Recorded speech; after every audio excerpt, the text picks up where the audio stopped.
નમસ્કાર, હું છું હિના અને તમે જોઈ રહ્યા છો આપણું ગુજરાત. સમાચારોની શરૂઆત કરીશું. ચંદ્રબાબુ નાયડુ આંધ્રપ્રદેશના મુખ્યમંત્રી બની ગયા છે.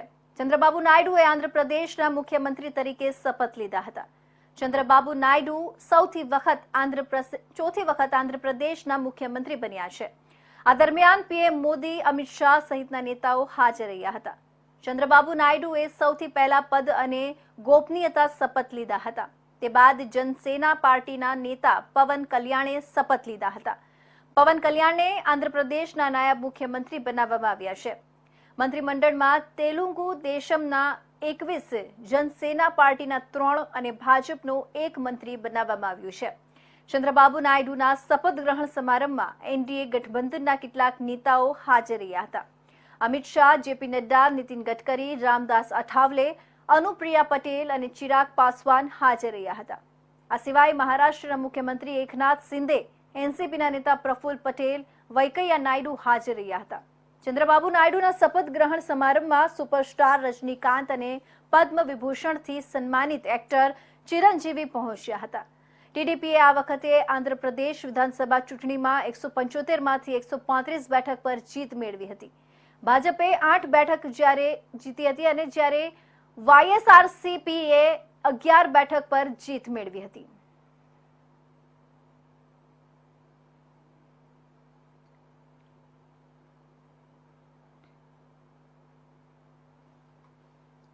ઉત્તર ભારતના શહેરો આકરી ગરમીથી સહન કરી રહ્યા છે, જ્યારે દક્ષિણના રાજ્યોમાં ભારે વરસાદ થઈ રહ્યો છે.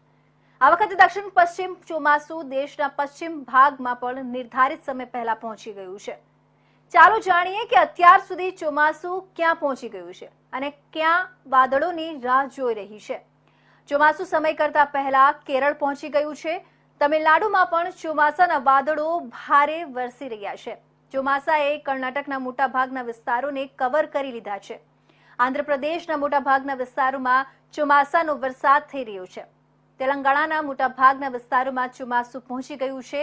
મહારાષ્ટ્રની વાત કરીએ તો અહીંના તમામ વિસ્તારોમાં વરસાદ પછી રાહતનો અહેસાસ થઈ રહ્યો છે. મહારાષ્ટ્રમાં ચોમાસાના વાદળો ભારે વરસી રહ્યા છે. મુંબઈમાં 2 દિવસ પહેલા ચોમાસાના આગમન બાદ આકરી ગરમીથી પરેશાન મહારાષ્ટ્ર અને મુંબઈના લોકોએ રાહતનો શ્વાસ લીધો છે. આ સાથે જ ગુજરાતમાં 11 જૂનથી ચોમાસાનો વરસાદ શરૂ થઈ ગયો છે. જોકે ચોમાસું 15 જૂને ગુજરાતમાં આવી રહ્યું છે, પરંતુ આ વખતે ચોમાસાની ગતિ સામાન્ય કરતાં થોડી વધુ ઝડપથી આગળ વધી રહી છે. આ સાથે મધ્યપ્રદેશ અને છત્તીસગઢમાં પણ 15 જૂન સુધીમાં ચોમાસું આવી જશે. જો ચોમાસાની ગતિ એવી જ રહેશે તો ઝારખંડ અને બિહારને પણ 15 જૂનથી ગરમીથી રાહત મળી જશે. જ્યારે રાજસ્થાન, યુપી અને ઉત્તરાખંડમાં 25 જૂન પછી જ ચોમાસા શરૂ થશે. હિમાચલ અને કાશ્મીરની વાત કરીએ તો અહીં પણ 25 જૂન પછી જ વાદળો વરસશે. દિલ્હી, હરિયાણા અને પંજાબની વાત કરીએ તો 29 જૂન સુધી વરસાદની શક્યતા છે.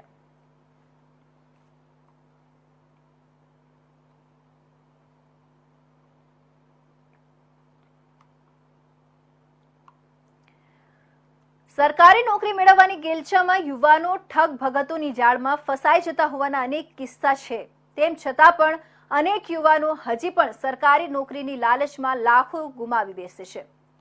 આવો જ કિસ્સો નવસારી ટાઉન પોલીસના ચોપડે નોંધાયો હતો, જેમાં નવસારીના ઘેલાખડી વિસ્તારમાં રહેતી 31 વર્ષીય રિશિદા ઠાકુરે તપસ્યા નારી સેવા સમિતિના નામે એનજીઓ બનાવી તેની આડમાં અનેક નામી મહાનુભાવો સાથે ફોટો પણ પડાવ્યા અને તેના આધારે પોતાના કામ કઢાવવામાં માહિર બની હતી. ગત 2021માં રિશિદાએ પોતાની એનજીઓ સાથે જોડાયેલા 3 યુવાનો અને એક રેલવે કર્મચારીને સાથે રાખીને ગરજુ યુવાનોને પકડી રેલવેમાં નોકરી અપાવવાનું મોટું ષડયંત્ર ગોઠવ્યું હતું, જેમાં નવસારીના ગણદેવીમાં રહેતા કરાટે શિક્ષક વિપિન કુશવાહા અને તેનો મિત્ર અભિષેક પટેલને પોતાના દિલ્હીના સાગરીતો જગમીતસિંહ, આશુતોષ અરોરા, નિખિલ છાબરા અને ગોરખ ધામા સાથે છેતરી લાખો રૂપિયા ઉસેટી લીધા હતા. ઠગ ભગતોએ વિપિન અને અભિષેકને રેલવેનો કોલ લેટર અને આઈડી કાર્ડ આપી દિલ્હી રેલવે યાર્ડમાં તાલીમ પણ કરાવી હતી. પરંતુ તાલીમ બાદ પોસ્ટિંગ આપવામાં ગલ્લાતલ્લા કરતા બંનેને છેતરાયાનો અનુભવ થતા વિપિને રિશિદા ઠાકોર તેમજ તેના 4 સાગરીતો વિરુદ્ધ નવસારી ટાઉન પોલીસ મથકે ફરિયાદ નોંધાવી હતી. જેમાં ધરપકડથી બચવા રિશિદા ઠાકુરે નવસારી કોર્ટમાં આગોતરા જામીન અરજી કરી હતી, જે કોર્ટે નામંજૂર કરતા પોલીસે રિશિદાને પકડવાના ચક્રો ગતિમાન કર્યા હતા. આ દરમિયાન નવસારી એલસીબી પોલીસે બાતમીદારો અને ટેકનિકલ સર્વેલન્સની મદદથી રિશિદા દિલ્હીમાં હોવાની માહિતી મેળવી એક મહિલા પીએસઆઈ સાથેની ટીમ દિલ્હી પહોંચી હતી. રિશિદા ત્યાંથી ભાગી ઉત્તર પ્રદેશના ગ્રેટર નોઈડા પહોંચી હતી, જેથી પોલીસની ટીમે ગ્રેટર નોઈડાના જલાપુર થાણાના રોઝા સ્થિત સમૃદ્ધિ ગ્રાન્ડ એવન્યુમાં રિશિદા રહેતી હોવાનું જાણતા જ ત્યાં છાપો મારી આરોપી રિશિદા ઠાકુરને ઝડપી પાડી હતી.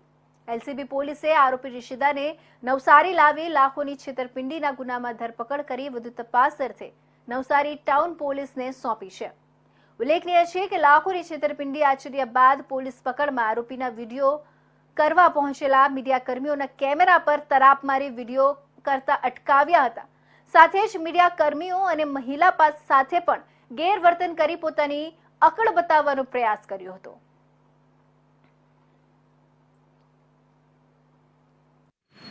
દિવસ અગાઉ નવસારીના ટાઉન પોલીસ સ્ટેશનની અંદર એક નોકરી બાબતે ચીટિંગ કરવાની ફરિયાદ દાખલ થઈ હતી. તે ફરિયાદ અનુસંધાને પોલીસ દ્વારા મુખ્ય આરોપી રિશિદા ઠાકુરને ઉત્તર પ્રદેશના ગ્રેટર નોઈડાથી ધરપકડ કરવામાં આવી છે. અત્યારે પોલીસની તપાસની અંદર એવી રીતેની ઉજાગર થયું છે કે આરોપી દ્વારા એક કાવતરું રચીને લોકોને બહેલાવી ફુસલાવીને નોકરી અપાવવાના બહાને પૈસા પડાવવામાં આવ્યા હતા. તેમના દ્વારા ફરિયાદીને કોલ લેટર પણ આપવામાં આવ્યો હતો અને દિલ્હી સ્થિત જઈને રેલવેના યાર્ડની અંદર એમને ઘણા બધા ઇક્વિપમેન્ટ બતાવવામાં આવ્યા હતા અને એવી રીતેનો માહોલ ઉભો કરવામાં આવ્યો હતો કે એમની રેલવેની અંદર ટ્રેનિંગ ચાલુ થઈ જાય છે. એ ટ્રેનિંગ પતાયા પછી એ જ્યારે પોતાના પોસ્ટિંગ માટેની જાણકારી કરવા માટે તજવીજ કરવામાં ફરિયાદી દ્વારા તજવીજ કરવામાં આવી હતી, ત્યારે એમના તરફ કોઈ પણ જવાબ આપવામાં આવ્યો નથી હતો અને આ આખું જો કેસ છે એ સામે ઉજાગર થયો છે. આ જ તપાસ દરમિયાન આ આખા કન્ટ્રીમાંથી 33 જેવા યુવાનોને ત્યાં નોકરીના બહાને લઈ જવાની હકીકત સામે આવી છે અને આ જ કેસ અનુસંધાને યુપીની અંદર પણ એક બીજી ફરિયાદ દાખલ થવાની માહિતી પણ પોલીસ દ્વારા ઉજાગર કરવામાં આવી છે. બીજા આરોપીઓની શોધખોળ અત્યારે ચાલુમાં છે અને ટૂંકા સમયમાં એમની ધરપકડ કરવામાં આવશે. ખાસ કરીને કેટલા રૂપિયાનો કૌભાંડ થઈ શકાય જે નોકરી અપાવવાના બને છે? અંદાજે 30 થી 32 લાખ રૂપિયા નવસારીના ફરિયાદીઓ દ્વારા આ કેસની અંદર ચીટિંગ કરવાની હકીકત પોલીસ દ્વારા અત્યારે ઉજાગર કરવામાં. ફેબ્રુઆરી 2024 માસમાં દેશના વડાપ્રધાન નરેન્દ્ર મોદી દ્વારા સરહદ ડેરીના આઈસ્ક્રીમ પ્લાન્ટનું લોકાર્પણ કરવામાં આવ્યું હતું. આ આઈસ્ક્રીમ પ્લાન્ટની ક્ષમતા 50,000 લીટર પ્રતિદિનની છે. ચાંદ્રાણી સ્થિત આઈસ્ક્રીમ પ્લાન્ટ ખાતે નવીન ટેકનોલોજી ધરાવતા કોર્ન ફિલિંગ મશીનનું અમૂલ ફેડરેશનના વાઇસ ચેરમેન અને સરહદ ડેરીના ચેરમેન વાલમજીભાઈ હુંબલ દ્વારા ઉદ્ઘાટન કરવામાં આવ્યું હતું. આ કોર્ન મશીનનું વલમજીભાઈએ પૂજા વિધિ કરીને બટન દબાવીને સ્ટાર્ટ કર્યું હતું. વલમજીભાઈએ આપેલી માહિતી અનુસાર આ મશીન પ્રતિ કલાકમાં 24,000 આઈસ્ક્રીમ કોન બનાવશે, જેમાં 3 robotic pick and place machine પણ સામેલ છે. આઈસ્ક્રીમ કોન અમૂલ બ્રાન્ડ હેઠળ 40 મિલીલીટર, 100 મિલીલીટર, 120 મિલીલીટર સાઇઝમાં તથા વેનીલા, ચોકો અને બટરસ્કોચ ફ્લેવરમાં એમાં કુલ વિવિધ 40 વેરાયટીમાં માર્કેટમાં ઉપલબ્ધ થશે. વધુમાં તેમણે જણાવ્યું કે આજથી કચ્છના તમામ લોકો મેડ ઇન સરહદ ડેરી કચ્છ વાળો આઈસ્ક્રીમ કોનનો સ્વાદ માણશે. આ આઈસ્ક્રીમ કોન ગ્રાહકો નજીકના રિટેલ શોપ અને અમૂલ પાર્લરમાં ઉપલબ્ધ હશે. અત્રે નોંધનીય છે કે આઈસ્ક્રીમ પ્લાન્ટમાં કેન્ડી, કુલ્ફી અને આઈસ્ક્રીમ કપ, ટબ અને પાર્ટી પેક વગેરે વિવિધ આઈસ્ક્રીમની વેરાયટીઓમાં પણ અમૂલ બ્રાન્ડ હેઠળ અગાઉથી બની રહ્યા છે તથા આઈસ્ક્રીમ ગુજરાતના ભાવનગર, રાજકોટ, અમદાવાદ ડેપો સુધી મોકલવામાં આવી રહ્યા છે અને સાથે સાથે રાજસ્થાનમાં જોધપુર સુધીના વિવિધ ડેપોમાં પણ સરહદ ડેરી દ્વારા બનાવવામાં આવતો આઈસ્ક્રીમ મોકલવામાં આવી રહ્યું છે. આ ઉદ્ઘાટન પ્રસંગે આઈસ્ક્રીમ કોન મશીનના ઇન્સ્ટોલેશન માટે ગ્રામ કંપની, જર્મનીના એન્જિનિયર ડેન, દૂધ સંઘના assistant general manager Nirav Gusai, દૂધ પ્રોસેસિંગ પ્લાન્ટ તેમજ આઈસ્ક્રીમ પ્લાન્ટના અધિકારીઓ તેમજ કર્મચારીઓ હાજર રહ્યા હતા તથા સૌએ એકબીજાના મોં મીઠા કરાવ્યા હતા.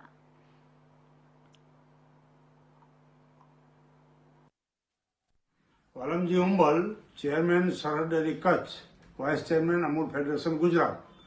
આજરોજ સરહદ ડેરીના પ્રોસેસિંગ આઈસ્ક્રીમમાં લગભગ 24,000 પર અવરની કેપેસિટીવાળી કોન જે આઈસ્ક્રીમ છે એની આજે પ્રોસેસિંગ કરવામાં આવી અને માર્કેટમાં મૂકવામાં આવ્યું.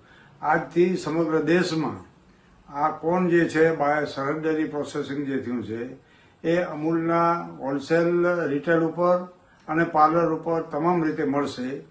એની જે કેપેસિટી છે એ 24,000 પર અવર છે અને લગભગ 3 જાતની આજની આઈસ્ક્રીમ અમે બનાવેલી છે. ચોકોલેટ અને પાર્લર ઉપર મળશે અને લગભગ આઈસ્ક્રીમની 40 જાતો અમે આ પ્લાન્ટમાં કરવા માંગીએ છીએ.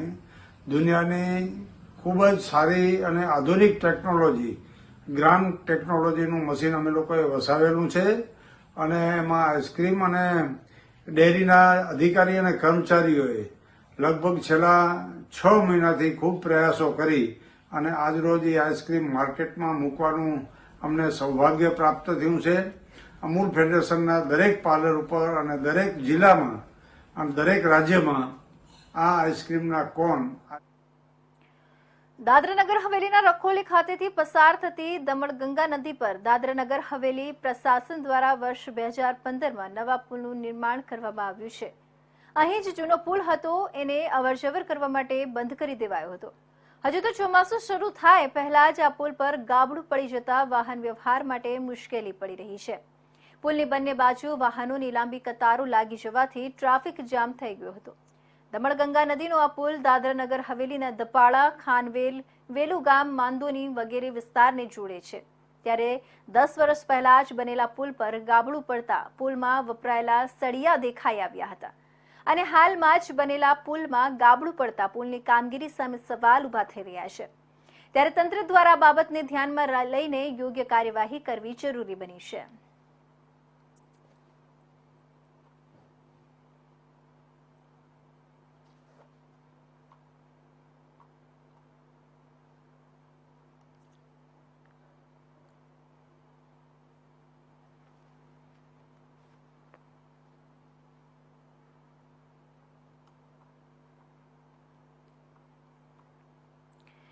તો પાલનપુર અમદાવાદ હાઈવે પર ભરકાવાડાના પાટિયા પાસે ટ્રિપલ અકસ્માત સર્જાયો હતો. ટ્રેલર, ટ્રક અને કાર વચ્ચે ભયંકર અકસ્માત સર્જાયો હતો.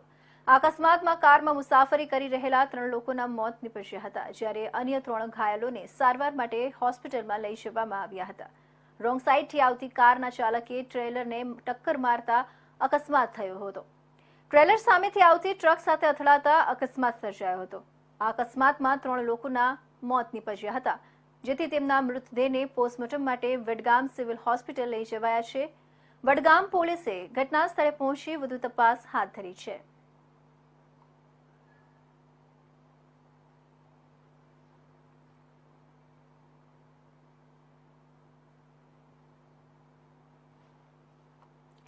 તો જેતપુર ઉદ્યોગનગર પોલીસે ઇંગ્લિશ દારૂ કબજે કર્યો હતો. ધારેશ્વર જિલ્લાના જેતપુર ઉદ્યોગનગરમાં પોલીસ પેટ્રોલિંગ દરમિયાન આઈડીસી ગિરનાર પાર્ક પાસે ખુલ્લી વેર હાઉસમાંથી ઇંગ્લિશ દારૂની 1492 બોટલ અને બિયરના 168 ટીન મળી આવ્યા હતા. ઉદ્યોગનગર પોલીસે ગેરકાયદેસર દારૂની હેરાફેરી કરનાર હુસેન ઉર્ફે સલીમ ઉર્ફે સોડાવાલા તેરવાડિયા સામે ગુનો નોંધ્યો છે.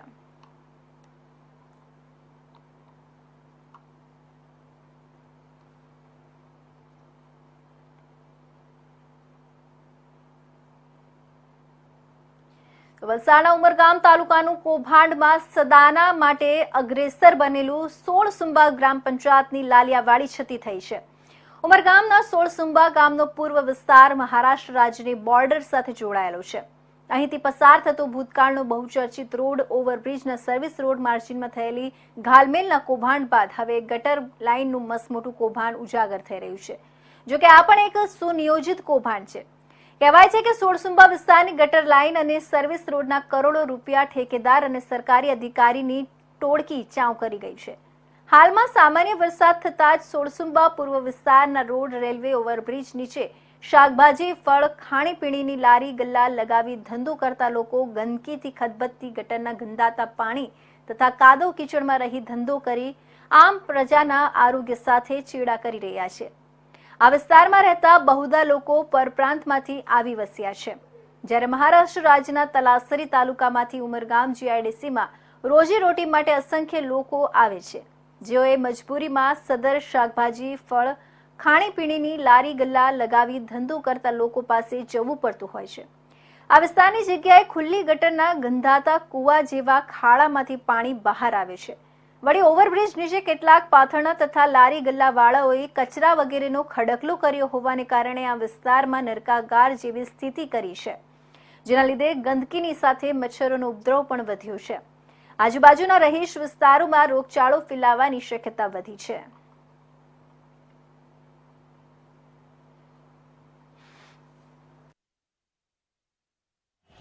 આવવા જવા માટે લોકોને ચાલવા માટે જગા નથી, આખો કિચડ છે, રિક્ષા આવવા જવા તકલીફ છે, દુકાનવાળાને તકલીફ છે, પછી કોઈ પબ્લિકને ચાલતું આવવાનો આમ રસ્તો નથી. તેનો નિકાલ ગ્રામ પંચાયતમાં તો કમ્પ્લેન કરેલી, કીધેલું બી, છતાં પણ કંઈ હજુ નિકાલ આવ્યો નથી. તેના માટે કંઈ કરે તો સારું ગ્રામ પંચાયત પોતાના તરફથી. जी बहुत मुश्किल का सामना करना पड़ रहा है, गटर वगैरह साफ नहीं हो रहा है, इसके वजह से लोगों को मुश्किल का सामना करना पड़ रहा है और गटर पूरे खुले हैं. खुलने की वजह से कोई टायर अगर फंस गया तो उसके अंदर गाड़ी पलटी हो सकती है, पैसेंजर को प्रॉब्लम हो सकता है. इसके वजह से जल्द इसका रास्ता निकाला जाए. આ જે માટી નાખી છે અને કીચડ એટલો વધી ગયો છે કે પાણીનો નિકાલ નથી. વરસાદની પાણી બધું જમા થાય છે ને એને લીધે બધી બીમારીઓ ફેલાય છે. એટલે પાણીનો નિકાલ કરે ને આ જે માટી નાખી છે અને માટી ઉપર કાંકરી નાખે તાકી કીચડ નહીં બને. એ મોટી સમસ્યા છે આ બાજુની.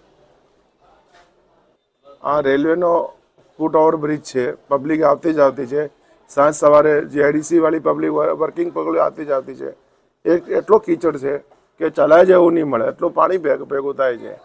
એને કરતાં થોડું પાણી નિકાલ કરે પ્લસ ગ્રામ પંચાયત ડીટીસી પાવડર છિટકે તાકી મચ્છર પેદા નહીં થાય અને કોઈ બીમારી નહીં વધે. કેમ કે હમણાં જ કોરોના કાળ જોયું છે બધાએ, એના કરતાં બચીને રહે તે સારું. જૂનાગઢ સિવિલ હોસ્પિટલમાં 3 જિલ્લાના દર્દીઓ સારવાર માટે આવતા હોય છે, ત્યારે અનેક વખત વિવાદમાં આવેલી જૂનાગઢની સિવિલ હોસ્પિટલ ફરી વિવાદમાં આવતા હાલ ચકચાર મચવા પામી છે. સિવિલ હોસ્પિટલમાં દાંતના ડોક્ટર યશ પટેલે જૂનાગઢના કરસનભાઈ ભાદરકા નામના વયોવૃદ્ધ દર્દીને દાંતના ઇલાજ માટે તેઓ સિવિલ હોસ્પિટલ યશ પાસે આવ્યા હતા અને દાંત દુખતો હોવાથી અને 2 દાંત હલતા હતા તે કાઢી નાખવાનું જણાવ્યું હતું. ત્યારે યશ પટેલે અન્ય જીવતો દાંત કાઢી નાખતા દર્દી કફોડી હાલતમાં મુકાયો હતો. આ ઘટનાથી દર્દીના પુત્ર વલ્લભભાઈ ભાદરકાએ સિવિલ સુપ્રિન્ટેન્ડન્ટને વાત કરતા સિવિલ સુપ્રિન્ટેન્ડન્ટ બ્રહ્મભટ્ટ જવાબદાર ડોક્ટરો સામે જરૂરી કાર્યવાહી કરવા આશ્વાસન આપ્યું હતું અને આવી ઘટના બીજી વખત ન બને તેવી બાંહેધરી પણ આપી હતી. પરંતુ હાલ સુધી આ જવાબદાર ડોક્ટર સામે કોઈપણ પ્રકારની કાર્યવાહી કરવામાં ન આવતા દર્દીના પરિવારે ડોક્ટર સામે પોલીસ ફરિયાદ કરવા તેમજ ઉપવાસ આંદોલન કરવાની ચીમકી આપતા હાલ સિવિલ હોસ્પિટલ ફરી વિવાદમાં આવી છે. જ્યારે દર્દી કરસનભાઈ ભાદરકાએ તો યશ પટેલ ડોક્ટર દારૂ પીધેલી હાલતમાં હોવાનો પણ આક્ષેપ કર્યો છે. આવેલ છે અને આની સંપૂર્ણ તપાસ કરી અને આમાં જે કોઈ પણ જવાબદાર ડોક્ટર હશે તેમની સામે સરકારશ્રીના નિયમ અનુસારની કાર્યવાહી ચોક્કસ કરવામાં આવશે અને ખૂબ જ સત્વરે અને તાત્કાલિક ધોરણે કાર્યવાહી કરવામાં આવશે. નવા બનાવો રોજબરોજ બનતા હોય છે, માસૂમ લોકો આમાં પીડાતા હોય છે, તો આવું વારંવાર થશે તો પ્રજાને સિવિલ પ્રત્યે કાંઈ લાગણી રહેશે ખરી? આવું મારા ચાર્જ સંભાળ્યા બાદ આવી રીતનો પ્રથમ કિસ્સો મારા ધ્યાને આવેલ છે અને આવું જે કંઈ પણ બન્યું છે એનું હું ફરીથી કહું છું કે સંપૂર્ણ તપાસ કરી અને જવાબદાર ડોક્ટર સામે ચોક્કસ કાર્યવાહી કરવામાં આવશે અને આવા જે કોઈ પણ કિસ્સા મારા ધ્યાને જો ભવિષ્યમાં પણ આવશે તો તેમાં પણ જવાબદાર ડોક્ટર સામે જરૂરી યોગ્ય કાર્યવાહી ચોક્કસ કરવામાં આવશે. ભાદરકા, મારું ગામ જૂનાગઢ. તારીખ 3/5 ના રોજ મારા દાંતનો કઢાવા હતા એટલે સિવિલ હોસ્પિટલે હું ગયો તો ત્યાં પટેલ સાહેબ હતા. એને મને કીધું ક્યાં દાંત દુખે, એટલે મેં કીધું આ 2 હલે. તો એ 2 ને બદલે એક કાઢ્યો હાજો ને એક કાઢ્યો ઓલી બાજુનો જુદી સાઈડનો જે જીવતો દાંત હતો એ કાઢી લીધો. અને ત્યાં પછી અમે સુપ્રિન્ટેન્ડન્ટ સાહેબને મળ્યા કે સાહેબ આ તો આવું થયું. તો સાહેબ કે હું 2 દિવસમાં આમ કરી દઈશ તેમ કરી દઈશ, અને અમને કંઈ સરખો જવાબ આપ્યો નહીં અને કાઢી મૂક્યા. અને આજ સુધી હજી કંઈ કાર્યવાહી થઈ નથી.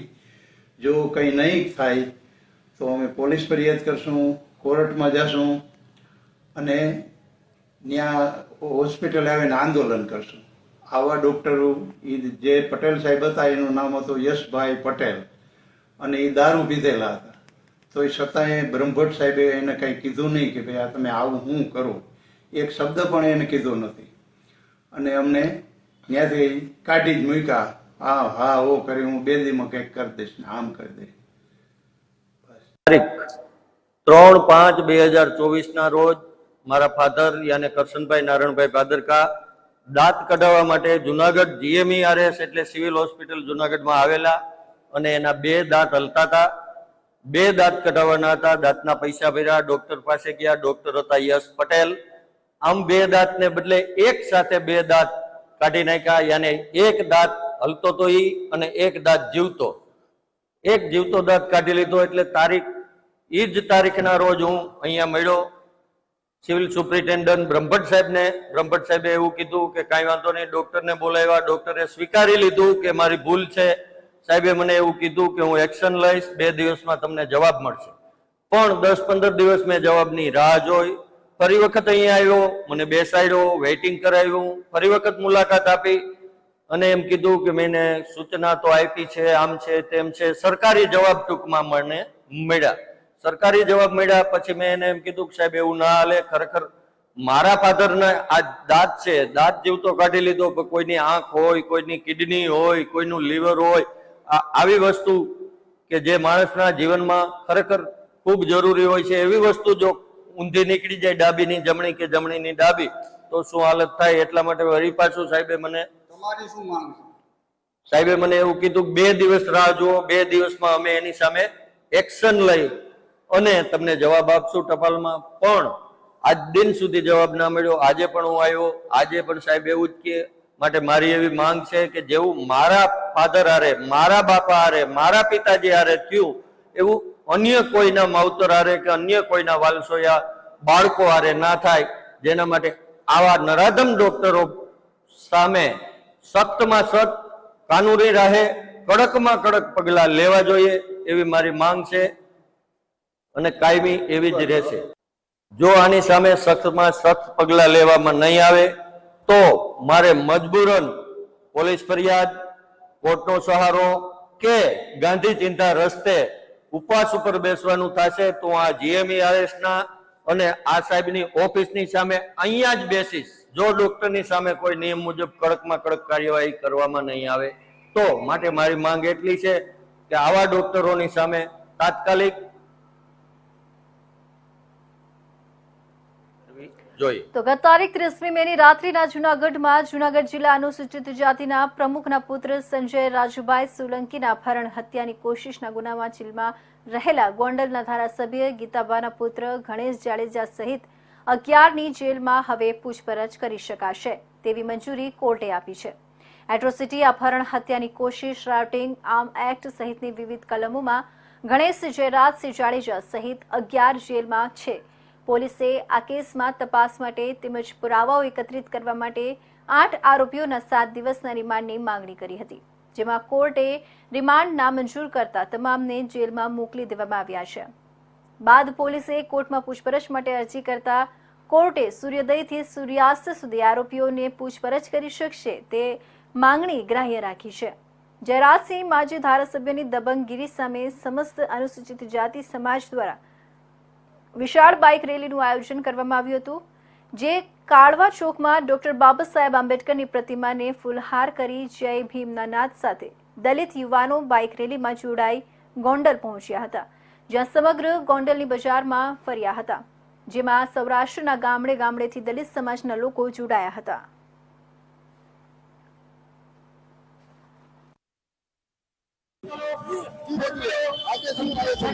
મારું નામ રાજુ સોલંકી, જિલ્લા અનુસૂચિત સમાજના પ્રમુખની જવાબદારી છે. આજે અમે બાબા સાહેબના સ્ટેચ્યુને ફૂલહાર વિધિ કરી અને અહીંથી વડાલ જવાના અને વડાલ અમારું જે પાટીદાર સમાજના લોકોએ સર્વ સમાજના લોકોએ જે અમારું સન્માન અને અમારું સન્માન રાખ્યું છે બદલ સર્વ સમાજનો હું આભારી છું.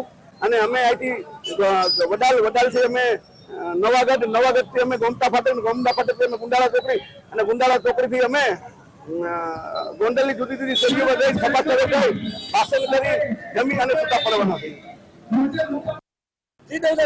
દેવધનભાઈ મુચડિયા, જિલ્લા મહામંત્રી સમસ્ત અનુસૂચિત જાતિ સમાજ જુનાગઢ. આજરોજ અમે અગાઉ કોલ આપ્યા મુજબ અમારી બાઇક રેલી લઈને ગોંડલ ખાતે જઈ રહ્યા છીએ. અહીંથી અમે ચોકી જશું, ચોકીથી વડાલથી ચોકીથી નવાગઢથી ગોંડલ જઈ અને અમારી રેલી.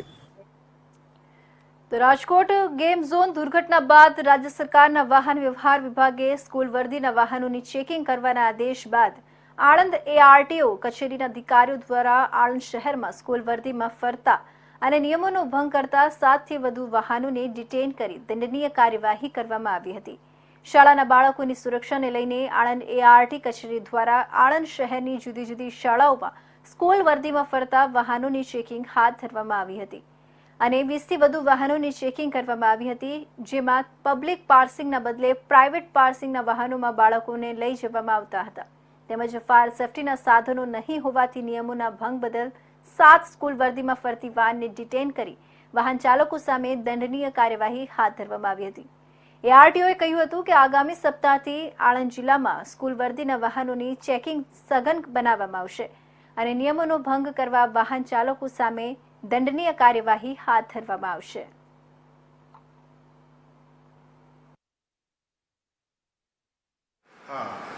જે જિલ્લામાં સ્કૂલના જે બાળકો હોય છે, શાળાના બાળકો હોય છે, બાળકોના પરિવહન માટે જે વાહનો વપરાતા હોય છે તેનું ચેકિંગ અત્યારે હાથ ધરવામાં આવી રહ્યું છે. જે બાળકોનું પરિવહન થતું હોય એવા વાહનો, ધારો કે સ્કૂલ વર્દી વાન છે અથવા સ્કૂલ વર્દી રિક્ષા છે અને સ્કૂલની જે બસો છે એનું ચેકિંગ કરવામાં આવી રહ્યું છે. શું કાર્યવાહી કરવામાં આવી છે અત્યારે? જે પણ નિયમાનુસાર કાર્યવાહી કરવાની થાય, નિયમાનુસાર જે વાહનમાં કાર્યવાહી કરવાની થાય, ઉદાહરણ તરીકે કે ટ્રાન્સપોર્ટ પ્રકારનું વાહન હોવું જોઈએ, જે સિલિન્ડર એ CNG તરીકે વાપરે છે એનું હાઇડ્રો ટેસ્ટિંગ કરાયેલું હોવું જોઈએ, પછી જે ફાયર એક્સ્ટિંગ્વિશરની બોટલ હોય છે તે અંદર રાખવી પડે, નિયત જે બેઠક ક્ષમતા મુજબના જે બાળકો બેસાડવાના થાય એ બાળકો બેસાડેલા હોવા જોઈએ. આ કામગીરી જો આ નિયમોનું પાલન કરવામાં ન આવતું હોય તો તેવા વાહનો સામે દંડનીય કાર્યવાહી કરવામાં આવી રહી છે. અત્યાર સુધી કેટલા વાહનો સામે કાર્યવાહી? 2 દિવસથી કાર્યવાહી ચાલુ છે. અત્યારે હાલ 15 થી 20 જેવા વાહનોની તપાસણી કરવામાં આવી છે અને 7 જેવા વાહનો આજના દિવસે ડિટેઇન કરવામાં આવેલા છે. આગળના દિવસે શું કાર્યવાહી કરવાશે? આગળના દિવસોમાં પણ આ જ કાર્યવાહી ચાલુ રહેશે. અલગ અલગ જગ્યાએ, અલગ અલગ સ્થળે અલગ અલગ ટીમ બનાવીને આ કાર્યવાહી કરવામાં આવશે. જે પણ જે સ્કૂલ બાળકોના પરિવહન માટેની જે નિયમો અને ધારાધોરણો છે એ ધારાધોરણોના નિયમોને જે પાલન નહીં કરતા હોય જે વાહનો, તે વાહનોની અમે ચેકિંગ હાથ ધરીને દંડનીય કાર્યવાહી કરીશું. તો આ હતા મહત્વના સમાચાર. નવા સમાચારો માટે જોતા રહેજો ઇન્ડિયા ન્યૂઝ ગુજરાત, ગુજરાતની ધડકન.